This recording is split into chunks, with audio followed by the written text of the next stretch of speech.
right now, the reason you have a long wait in your doctor's waiting room is because everybody else also has diseases that need management, and there aren't enough providers. And so doctors are leaving the profession. Insurance is getting more expensive. All of these things are, the tipping point's going to be people are starting to die because they can't get the care. What do we know about disease and its origin, right? Because when you say the diseases, that's just huge. Nobody can wrap their head around that. So is there a point of singularity now with our understanding about disease? For the most important, and I say that in terms of the volume of diseases that are caused, we do have that answer. And what is it? That answer is something called oxidative stress.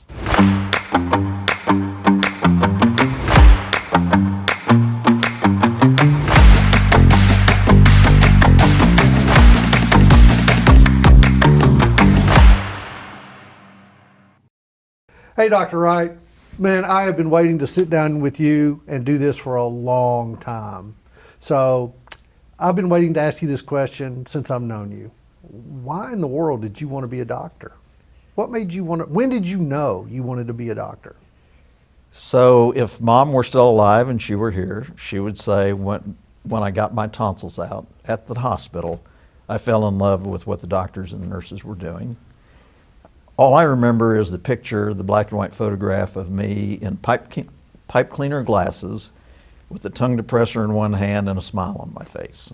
3 or 4 years old. What I remember though is in junior high school watching medical shows like Ben Casey, MD. Fascinated, I loved science already, but I was fascinated by solving these cases. So you're a problem solver. I'm a problem solver. Yeah. And so that was the start of it. Yeah.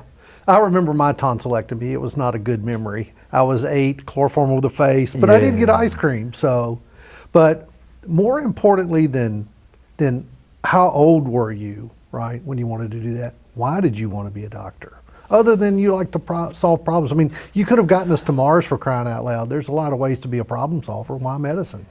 Yeah, so I actually had competing interests at that age, as all kids do, and especially the space program.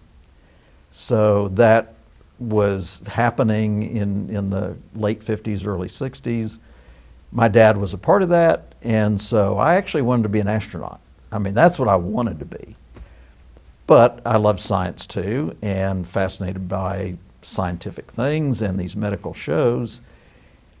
And I knew the odds of becoming an astronaut were really, really, really slim. Slim. Yeah. So I just loved science. And so really in high school, all of my classes were pre-professional sort of orientation. So I took Latin in 10th grade because I knew that that was a language that would be helpful in medicine. So I was preparing for it, I was exploring for it throughout junior high and high school. And then by the time it was time to pick a college, I knew I wanted to be pre-professional, so medical school was in the plans. And Yeah. So you and your father were close? Yeah. So what did he do that inspired you to go this way?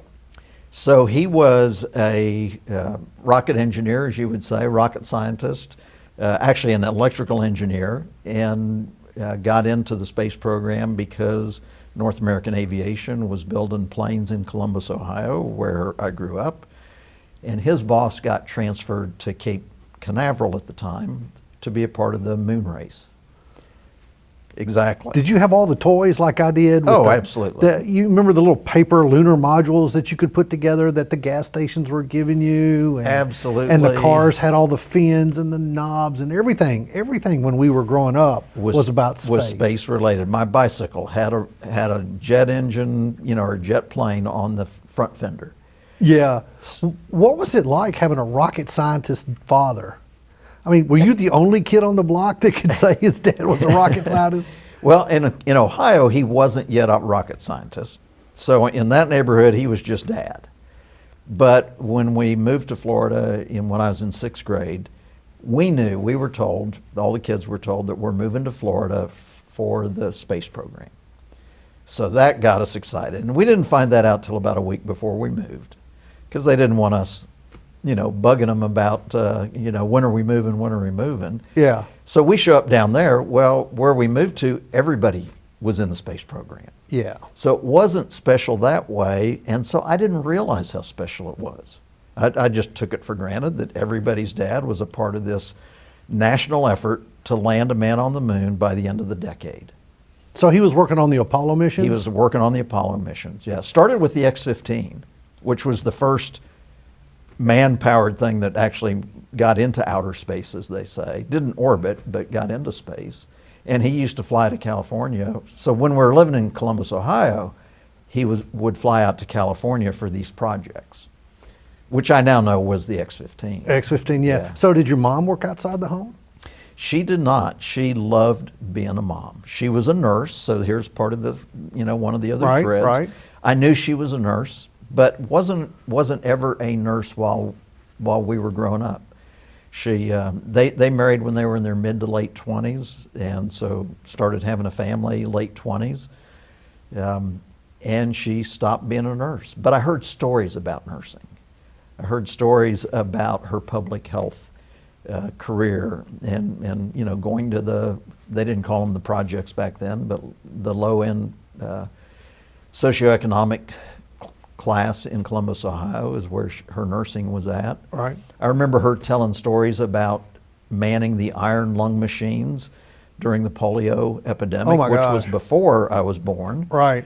But yeah, I mean, I heard the stories. I've heard stories of that too. I could not imagine that and what that would do to you going forward. Yeah. Yeah.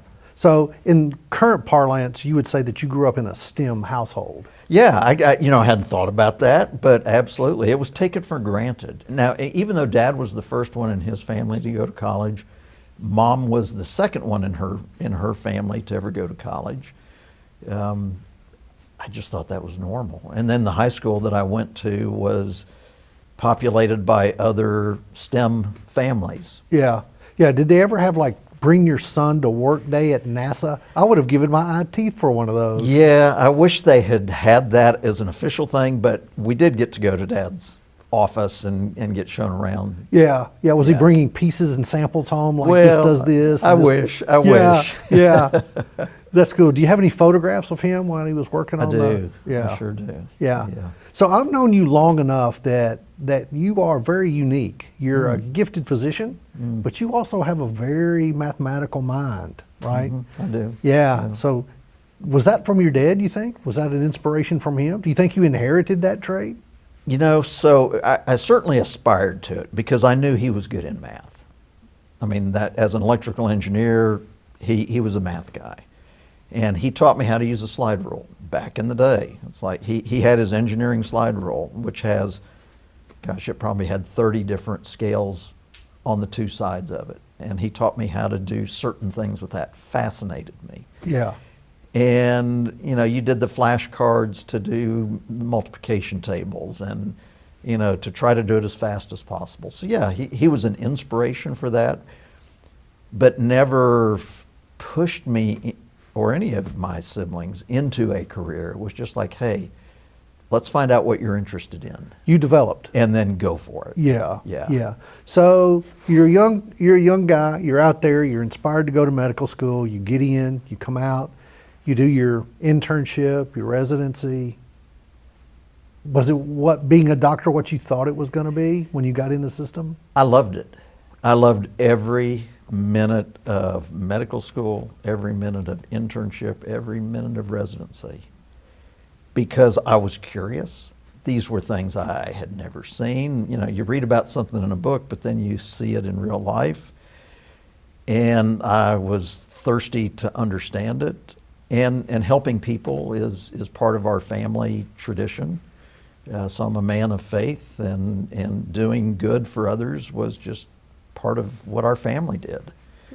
And so medicine, was just a natural way to express that. Yeah. I mean, medical school, for example, day one, at least for me, was a parade of different unusual diseases that each department literally paraded in front of the incoming class of 100 plus students. And we're sitting in this big auditorium, and surgery brings one, OBGYN, all the different departments, discusses these fascinating cases. I'm wide-eyed. I'm drinking it all in. I'm saying, how am I ever going to learn all this stuff? Will I ever learn all of this stuff? And so I was captivated from day one. It's an unending cafeteria line of problems for you to solve. Absolutely, absolutely. And so that part of it was like, this is what I'm meant to do. And I... So you were inspired to learn. It was the system back then was doing its job. It was taking young people who had the thirst for knowledge and continuing to inspire you for that knowledge. Absolutely. In fact, I'll tie one of those threads in. So the high school that I went to, again, this is in a county in Florida near the Space Center, so lots of STEM families, as you were saying. And what I didn't realize, it was very unique because we didn't have classes by grade level. It was rather by ability level. And they didn't call it ability. They had 6 phases of classes. And pretty much phase 1 and 2, folks were together, phase 3 and 4, and then phase 5 and 6. Looking back on it, the 5 and 6 was really what we would now call a college preparatory pathway. So motivated, curious, passionate learners, and so you were in classes that might have had, as a 10th grader, I had seniors in my class. And as a senior, I had 10th graders in my class. Right. So all of us were grouped by that interest level and, I guess, intrinsic motivation level to learn and enjoy learning. And so, yeah, it was, learning was the end that we were all seeking for. It wasn't a career that we were all after, it was learning. Do you think that same end is available now? Well, I can tell you that my children had to struggle to be their own captain of that ship. What do you mean by that? Of finding their interests and chasing them. For me, I didn't have to work that hard. It was there. And I just had to choose which one of those pathways I was going to follow. Yeah, so what's the difference between it was there and now they're struggling? I'm not connecting the dots. Yeah, so again, my observation would be that more and more people are taught to the test rather than to the knowledge. Is the motivation to go to medical school changed? Has that changed? So I'm not sure I can answer that, but I think it has. I do. I think it's more of a, it's about the lifestyle, the being a doctor as opposed to doing doctor things is an impression. For an example, a lot of the newer graduates pick where they're going to practice and what kind of practice they're going to have based upon how many hours a week are you going to have to work. Now, I'm not throwing stones at that, but that does limit what you're going to choose to do. Well, let's take that a step further, okay? So what does that mean for the next generation of patients? So not just that, but I think everything is pushing towards a tipping point, a crisis in the system. I think everybody is aware that the medical system has issues. It's front and center in everything you see and read. And it's from a combination of things. But the bottom line is there aren't enough providers for the epidemic of chronic diseases that we're starting to see, that we've been seeing in this country. If there's a shortage, is that the gateway for AI to step in and pick up the slack? So without a doubt, and in my own practice, AI is absolutely going to leverage my skill set to be able to manage more patients. How? A couple of ways. So my career in these last 20 plus years has really been on helping people, instead of treating their existing disease, teaching them how to never get some of these preventable chronic diseases of aging. Well, part of that AI solution is discovering what works faster. Not just empirically saying, oh, I did this, this, and this on these patients, let me try it on some more folks. And when I say try it, I mean it's still based on some science, but let's see if it works in these other settings. So AI is going to help us to discover better treatment pathways.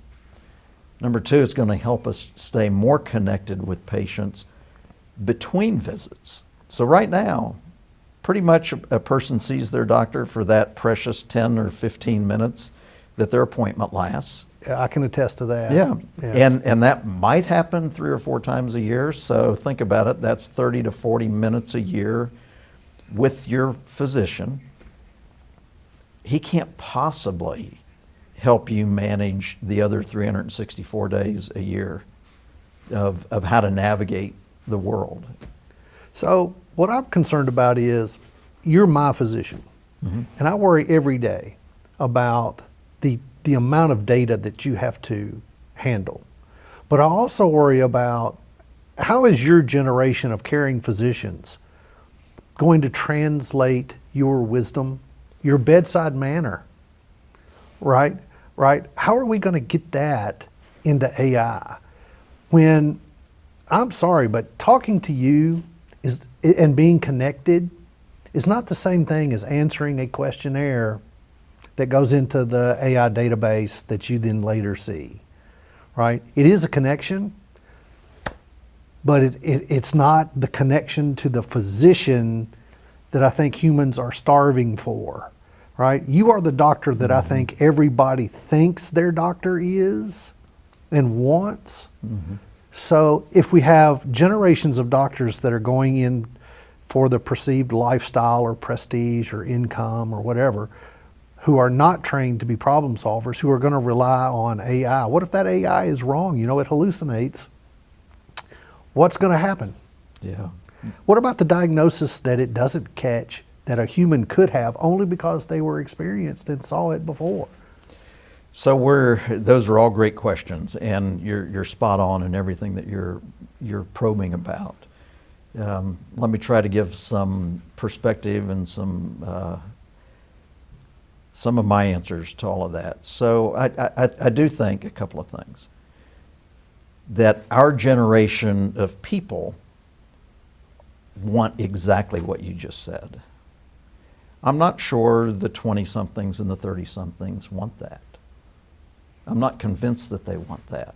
Is that because they think they don't need it yet? Yeah, I think some of that's the bulletproof. None of that's ever going to affect apply me. Yeah. But I do think, again, I'm not a psychologist or an anthropologist by any means, but just observing what's going on, that social media and not having to be physically present with another to still have an interaction, they've grown up. My grandkids are growing up in that world. So just like I thought my high school was everybody's high school experience, and then I found out later it wasn't. My childhood upbringing, I thought, was normal and would always be that way. It's not. So my grandkids are growing up in this virtual world, to kind of use that as a generic term, and they're learning to navigate it. So, but there's still a human connection that's ultimately needed, 100%. Yeah.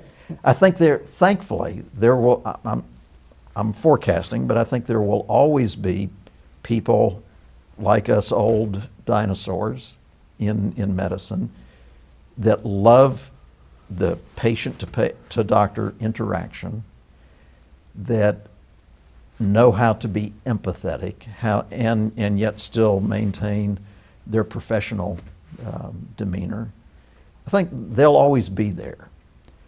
But there's never going to be enough of them, period.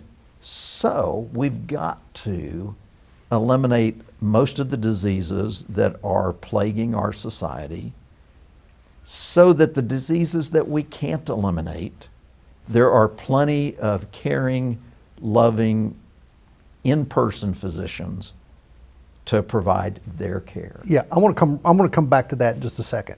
But I want to before I leave off this topic, what about the physicians that are losing their human to human interaction with the very people they strive so hard to take care of?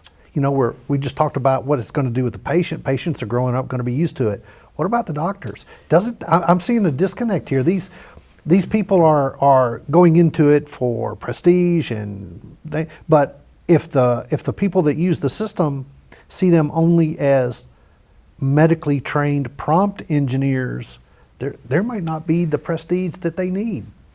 Well, that's true, and I hate to tell you this, but that effect is already happening, but not because of AI.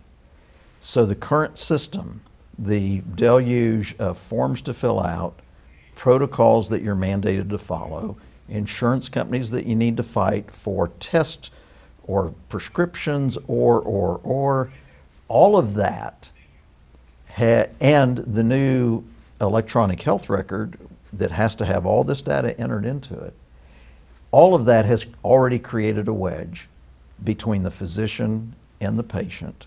It's the biggest reason that precious 10 minutes in the exam room, about 90% of that time is he's having to enter data as opposed to interact.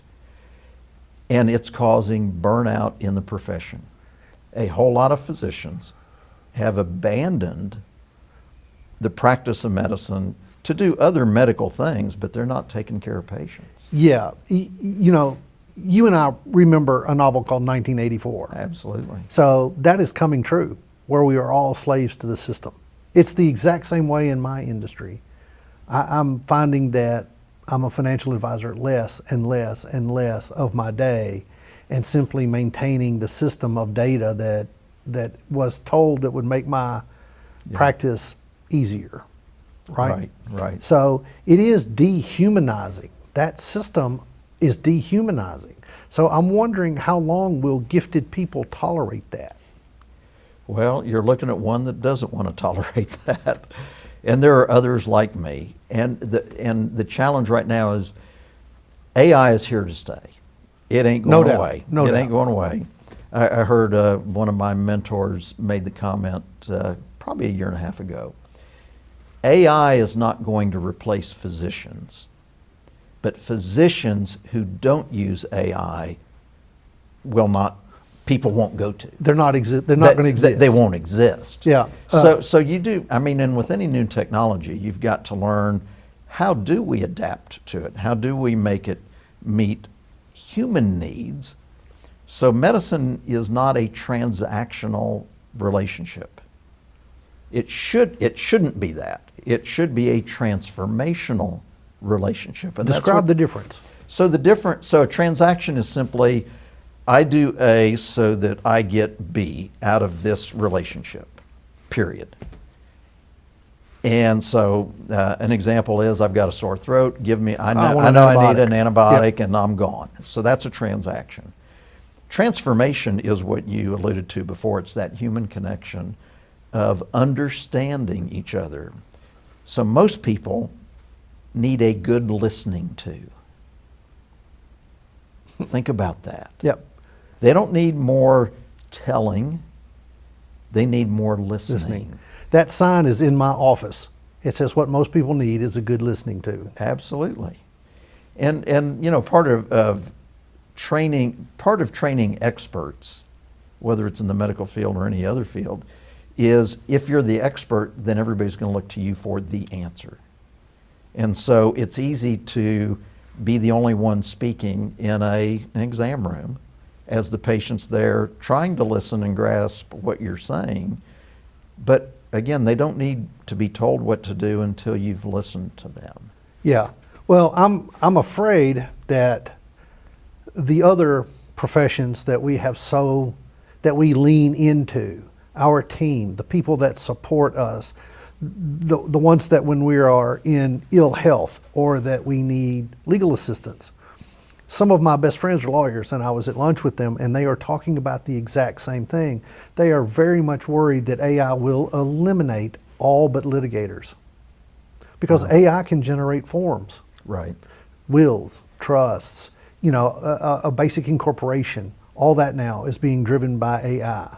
And so they're really questioning sort of like the what is it, the primary care physician? Yeah. It's going to be gone. So I can see that in their field, and I fear for it in our field. So here's where I think maybe I'm seeing what the future can be, is there are certain decisions that are pretty straightforward in the medical world. Okay, that's fine.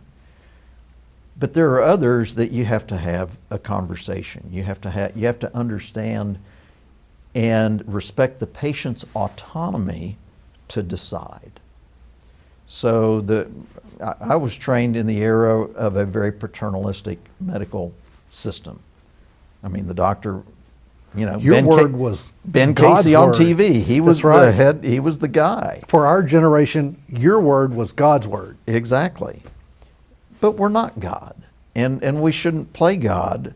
But we do have knowledge. We do have experience. We do have the ability to help the other person navigate what's right for them. Yeah. And that's transformational. You know what else is transformational? I just got a doctor to say for posterity that he was not God. So let's tie two things together, okay? Your view of the future, right? Are you pessimistic or optimistic? I think I know the answer, but I mean, I'm always optimistic. I always think there is a way forward. But I do have to temper that with some cynicism about the reality that I see. But what I can tell you is, especially these last 20 years of my career, I'm more hopeful than ever that we can solve the chronic disease epidemic that I talked about. okay, why is that? Yeah, because, I've been kicking people in the butt to go and see you for Yeah, years, you right? have. It is difficult, right, to get people to accept the personal responsibility of their own well-being, right? I still preach that. Why can't people get that message? Yeah, and you're exactly right. Everything you just said is spot on. It's hard to get people to do that. But let's not blame the person, because I don't think they're to blame. It's the story about the frog. How do you boil a frog? You put him in the pot on the stove while it's still cold, Yeah, and then turn you the heat slowly up. turn up the heat. Yep.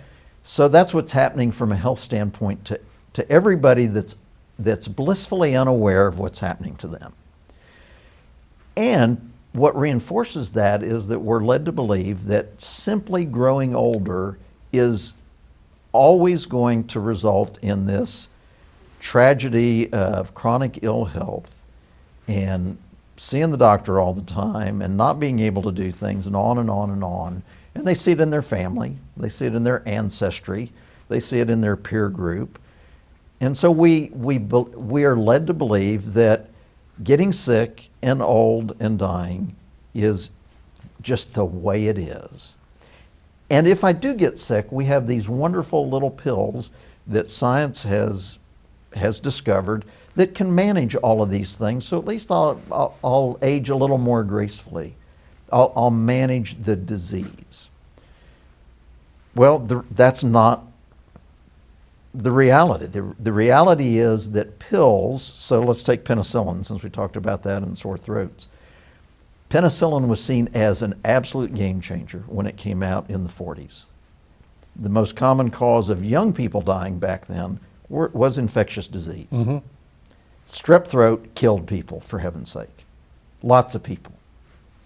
All of a sudden, we have this miracle pill, penicillin, that within 24 hours you're better and you don't die from these diseases.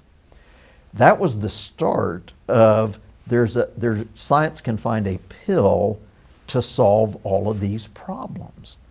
Now, back then, we didn't even know what caused most problems. I mean, we only knew a handful of the infections and the bacteria that caused them. So I've had a front seat in my career to understanding things like high blood pressure and diabetes and heart attacks and strokes and dementia, and all of these scary diseases that we think are a natural and logical consequence of being a human being. So I think you're right. You know, being a boomer, we grew up where a pill cured everything. We didn't really know why we were taking it, but all we had to do was go to you and you would give us a pill, and that pill would relieve us of the personal responsibility of the behavior that caused the problem in the first place. 1000% yes. Yes. So, And I can wait. I can put it off because they can rescue me.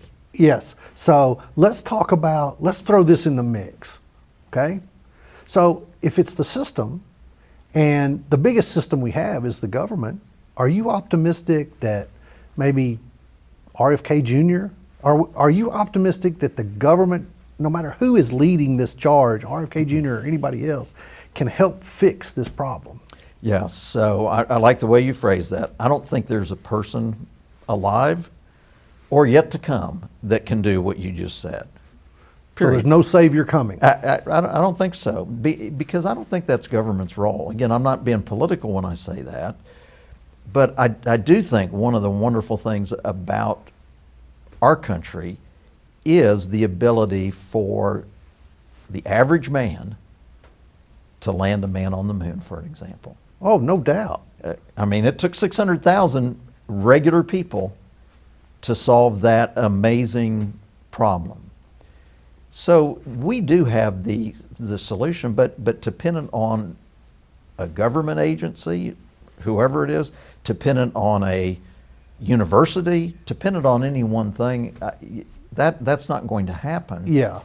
But finding the thought leaders and finding the like-minded people that can get together to create solutions and create awareness of those solutions, that's the other thing that's missing, is you mean I don't have to have a heart attack? Yeah. I thought that was inevitable. Yeah. And I think that's going to come from the private industry, private sector.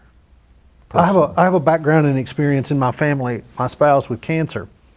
And going through that, I came to the understanding that medicine was not going to cure cancer.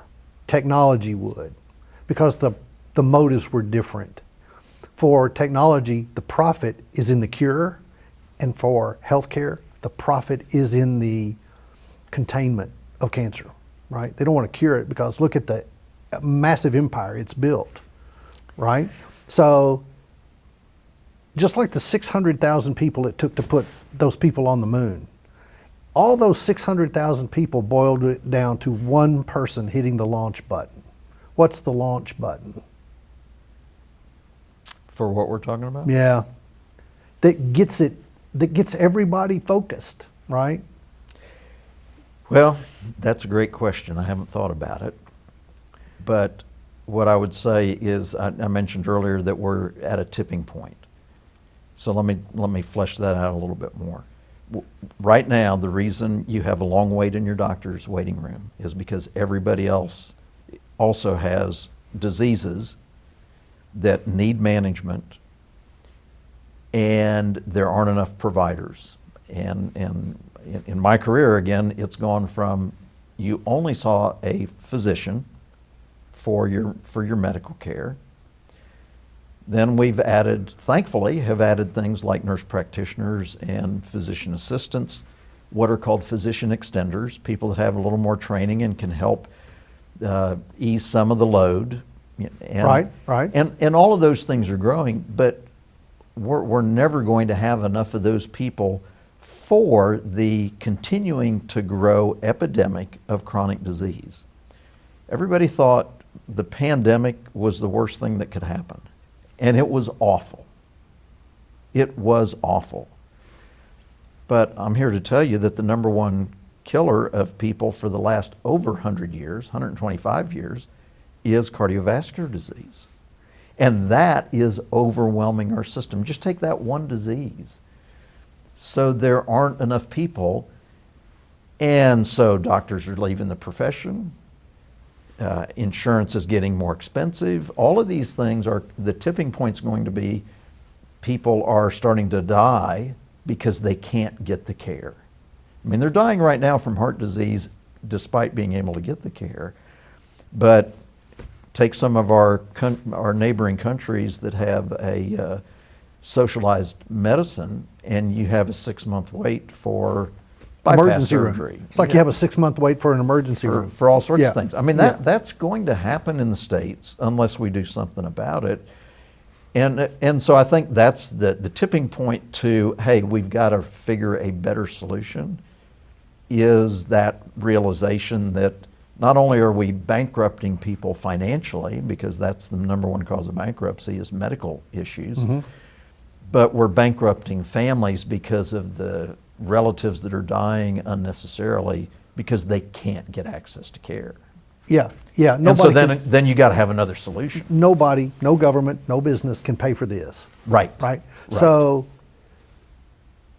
what do we know about disease and its origin? Right? Because when you say the diseases, that's just huge. Nobody can wrap their head around that. So, is there a point of singularity now with our understanding about disease? For the most important, and I say that in terms of the volume of diseases that are caused, we do have that answer. And what is it? That answer is something called oxidative stress. We're rusting. That's what you're telling me. Exactly. So that's, since you're one of my patients, you've heard me talk about this. And so most of the people watching this may not have ever heard that phrase, oxidative stress. And so an analogy I give is that steel exposed to oxygen long enough rusts, and that's oxidative stress on the steel. So it corrupts, it corrodes, it changes the character of that steel. And now the steel is diseased. The steel is damaged. It can't possibly function the way it should function. So we now know that the majority of chronic preventable diseases of aging, heart attack, stroke, diabetes, dementia, I could go on and on with the list of diseases, are directly related to our body's overproduction of this poison called oxidative stress. So what you're saying, if I'm understanding you, is that's the root of all disease, So I can't say all disease. most disease. The overwhelming majority, including about half of all cancers, are related to what I just fleshed out. How able is the healthcare system ready to treat that? Is it aware? I mean, I don't think it is. The only place I've ever heard of that term is from you. Yeah. Right? So yeah, I love that, number one, how you asked that question. You called it a healthcare system. And that is what we call it. But it's not. It's not. It's a treatment system. It is a disease management system. So what I was trained in, what we still train physicians in the medical profession, is how to recognize that a disease is present. What tests do I need to do, et cetera, to prove that you have a disease that has a specific set of mostly prescriptions that have been proven to be effective in one way or another to help mitigate the effect of a disease that actually took 30 or maybe even 40 years to develop. That's why we're failing, because we've given all of these diseases a 40-year head start on damaging the human body. And we're never, just like steel, once it gets past a certain amount of corrosion, you got to replace the steel beam. You can't just patch it up.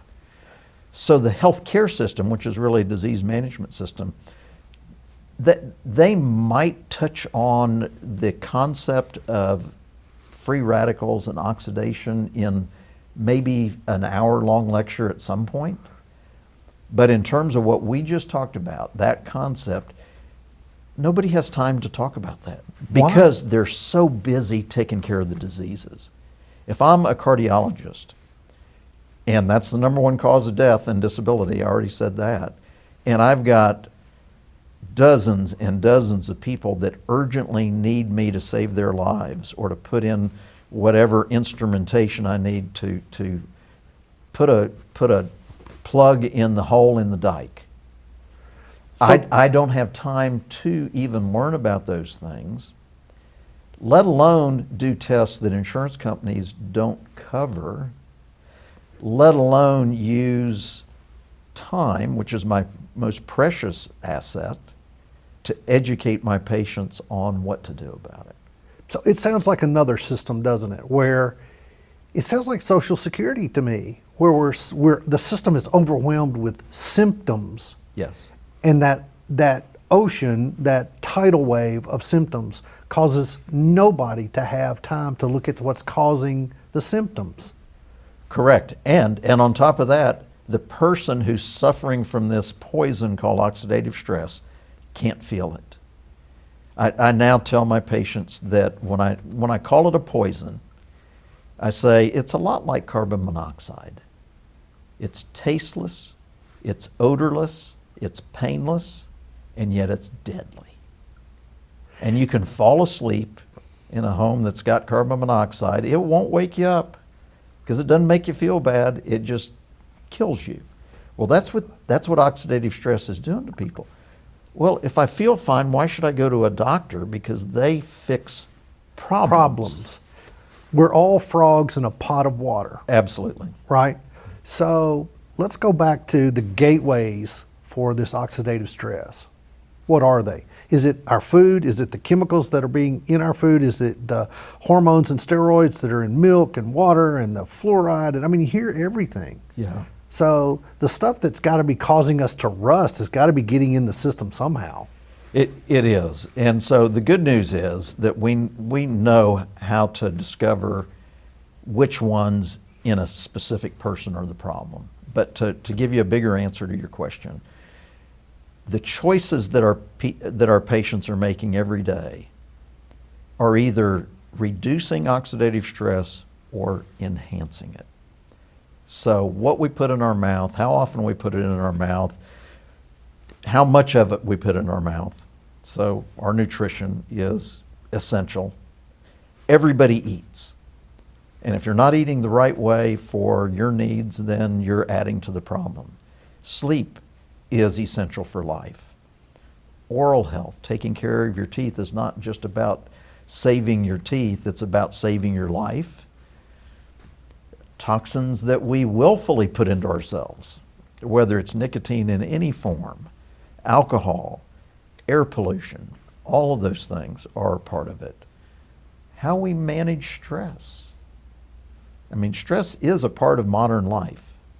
One way to define stress is when we have lost our sense of control over something, whatever that something is. Well, most of us feel that day in and day out. And the immediate feel good is food. And it's typically addictive, bad for us food. Well, right? and that's, I'll credit the flavor scientists of generations past for understanding that, yes, taste is an acquired thing. Yep.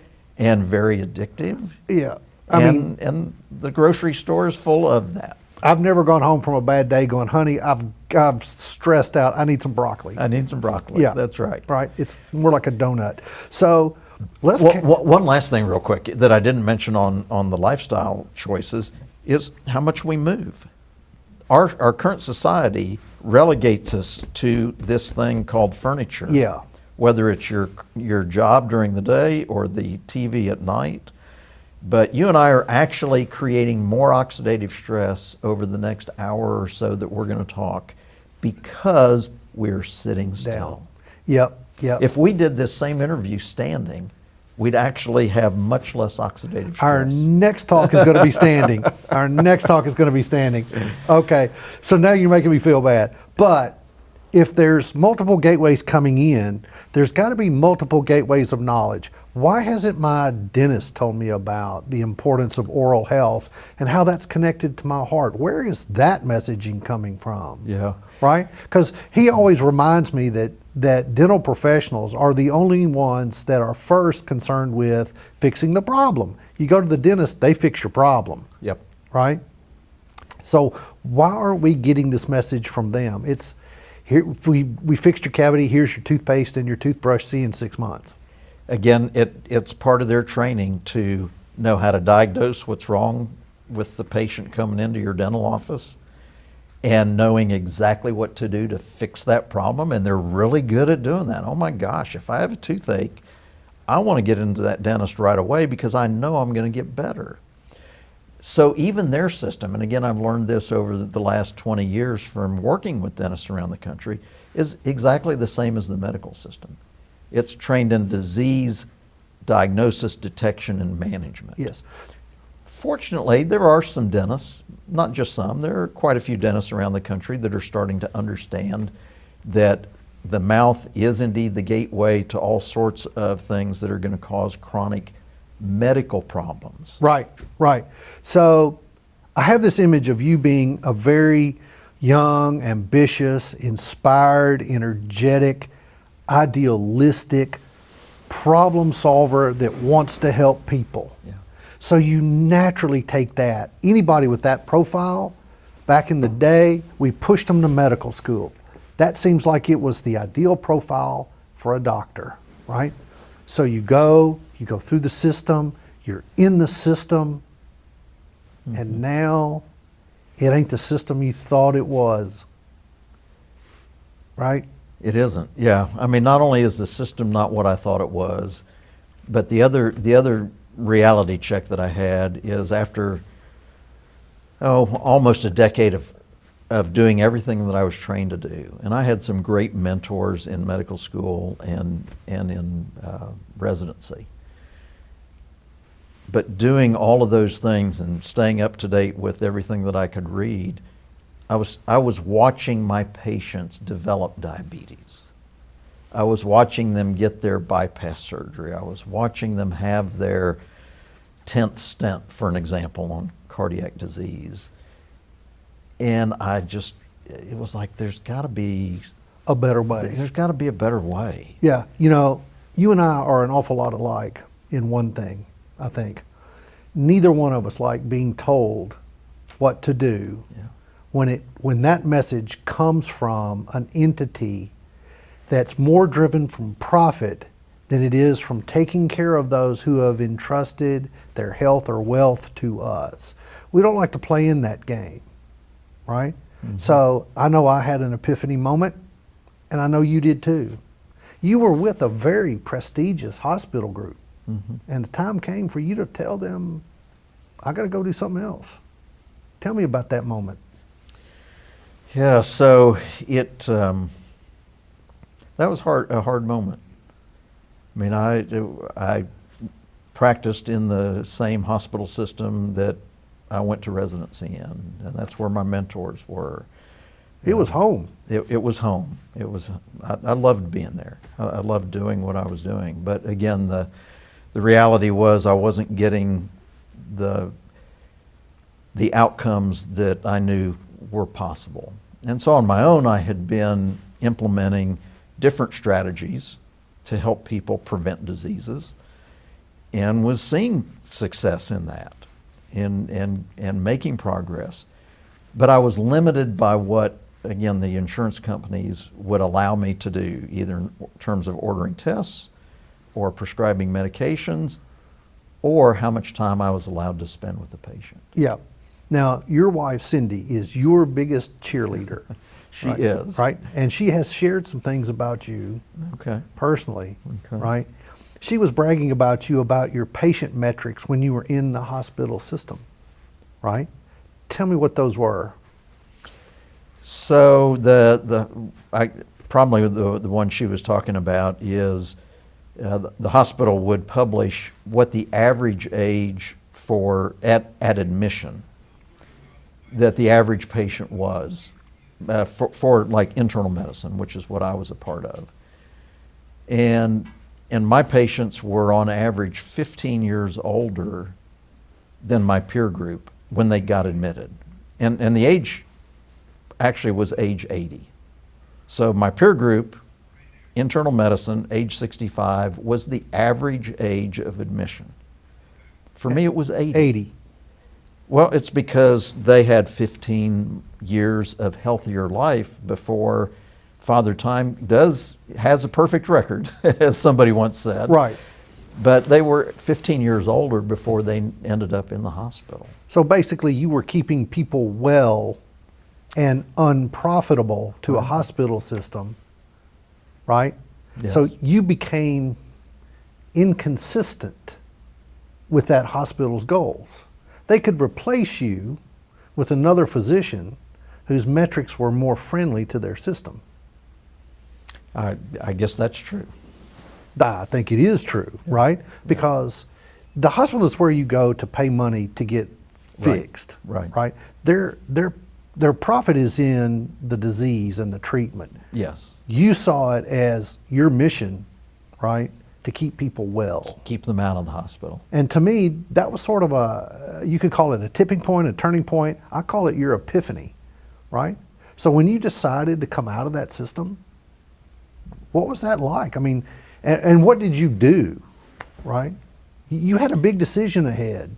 I did. So prior to making that decision, I was starting to understand better and better how to prevent these diseases. And again, so that was about 15 years, a little over 15 years ago now. And at that time, we still didn't know about this unifying source of oxidative stress tied into all of these conditions. We had some clues about it, but we didn't have all of that. But we did have some thought leaders around the country who were applying prevention in a scientific way. Who were they? So doctors Brad Bale and Amy Doneen, Okay. who they have a method called the Bale-Doneen method. I met them a little over 15 years ago, and I was already on this path towards better health for my patients. They'd been on the same path for about the same length of time and had discovered lots of things that I hadn't yet discovered. And so meeting them and learning from their experience made me realize, wait a minute, this is not just me who's trying to figure this out. There's other people. They're also getting great outcomes. This is the way forward. Yeah. This is the way. This is what's possible. And I can still remember telling one of my staff 15 years or so ago, the key is to teach other practices how to keep their patients healthy. Yeah. Okay. So that sounds like a huge job, how to keep patients healthy, right? It seems like the first job is get them healthy in the first place, right? Yeah, right? yeah. So all your tools at your disposal, right? Which ones give you the most problematic for you? I'm not sure I understand your question. Okay. I know what your lab results look like, your lab tests, your sleep studies, the oral DNA test that I do, the DNA that I've done to become one of your patients, right? So I know you use absolutely state-of-the-art, long-range, predictive tools to keep me healthy until I'm called home, right? Much different than the panel a physician might use, right? A snapshot. Right. You've got a telescope, they're looking at a snapshot. Right? But how do we get more people to assume that personal responsibility so that we can get them into funnels like you and Doctors Bale and Doneen provide? Right? Because I know what I've had to do. I've literally had to go pick people up and drag them to your front door. Yep. Right? You have. Yes. So I've become a disciple because you've saved my life twice. We're going to pick up with that topic when we do our stand-up interview, okay? But as we finish up, right? How do we get people to you, right? So that you can do for them what you've done for me. So the good news is that in the last 2 years, I've been working with a team of pretty amazing people. Andrew Lee. Andrew is front and center, my right-hand man.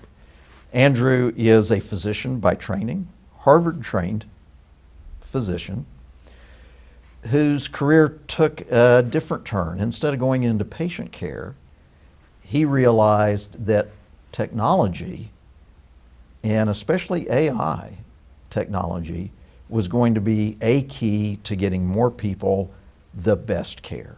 Right. And he and I met each other a couple of years ago, and we've teamed up to leverage his expertise in the world of using AI in a variety of amazing ways, and also getting the word out. So that's the other thing that has to happen, is more people need to be aware that this is even possible. Most people don't think that it's even possible. They don't even think it's possible. They want it.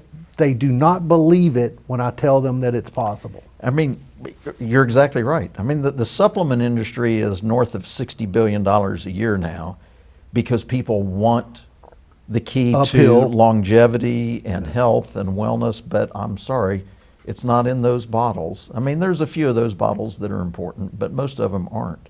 But they're grasping for that. They don't know that it's possible. So Andrew and I together have created a company called Renew Health. And this is the use of the word health in the right way in my mind. Right. We want to renew the health that you used to have, for an example, or want to continue to have by doing the right test to discover where your oxidative stress is coming from. And there's about 20 different things that maybe one of these programs will talk about those. But everything from sleep to oral health to genetics to different blood tests that are not the standard of care, but are well validated. But Renew Health is a way, and it is a virtual company that is nationwide. As of today, you can get our services anywhere in the 50 How do we do that? But we're going to make sure we put it up on the Yeah. screen, but how do we get to it? So go to www.renewhealth.us. One more time. www.renewhealth, all one word, .us. And when I do that, what's going to happen? You'll learn more about what we do and how we do it, and you enter your name and contact information, and we will get in touch with you. Yeah, so as we wind up, two things. I want to ask you if we can, next time when we're standing up, if we can get Dr. Andrew to maybe come in on screen. He'd love to. Stand up with us for a few minutes. He'd love to. Right? Talk about phase 2 and what you guys are doing and how cutting edge it is and how you've incorporated AI. But the second thing I want to make sure people understand is, especially what you've done for me, is one key thing. It's reversing these diseases once you have them. It's not just preventing it, that's the ultimate goal. But for the millions of people out there that have type 2, type 1, they're obese, they have high blood pressure, high cholesterol, they've got every comorbidity that COVID taught us to be terrified of, and now there's a source that has a testament right here that you can reverse all that damage. My last test results were spectacular. I'm very proud of them. Okay, so just go to that website, get in with Dr. Andrew, and off to the races you go, right? Absolutely. It's all right, simple. brother. It's You know how simple. much I love you, and we're going to do it standing up next time. Thank you. All right. Appreciate it.